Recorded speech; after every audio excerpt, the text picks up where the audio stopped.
told Chris that this was about self-defense. This was not about race. Right. So says Omara. Roll it. We have a lot of conversations to have. I've been an advocate for the fact that black youths in America are not treated well by the criminal justice system, and we need to have that conversation. My fear is that we polarize the conversation because we attach it to a self-defense verdict that they have nothing to do with.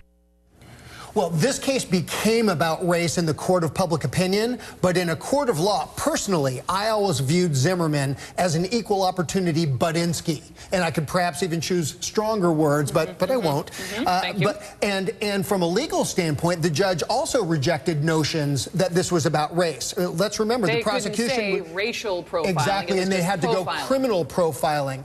But obviously, in the court of public opinion, in America, in the world, it became about race, and clearly, we have unaddressed issues that we need to have a frank conversation about. But I don't think you can blame the media for why people view this case as a race case. I think that you have to look at the evidence in this case.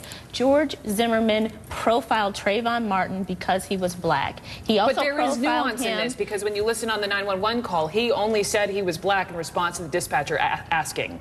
Well, it's a nuance. I'm just pointing it out. Yeah, but he was the notion is, why is it that a young black male wearing a hoodie is suspicious enough for you to follow him with a gun, confront him, and shoot him dead when he was doing nothing but walking home? But he had the gun regardless of who's being followed, and these were some of the issues, obviously, that were litigated in the case. We are going to have an entire half hour at 3 o'clock Eastern Time on precisely sort of some of the points you guys are making. But since you are my legal minds, I want to play some more sound, because this is from a lot of people are perplexed, if I may, by the tone of the defense team during the news conference right after the verdict was read. So let's all be the judge. Roll this.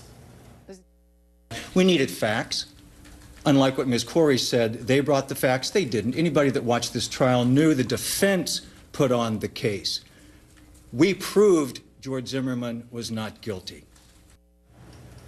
There was much more to that as well, but I tell you, we went round and around in our editorial meeting talking specifically just about the tone. Did you sense anything? Did he take it a little too... I think some people viewed it as a little too jovial, a little too backslappy, a little too happy.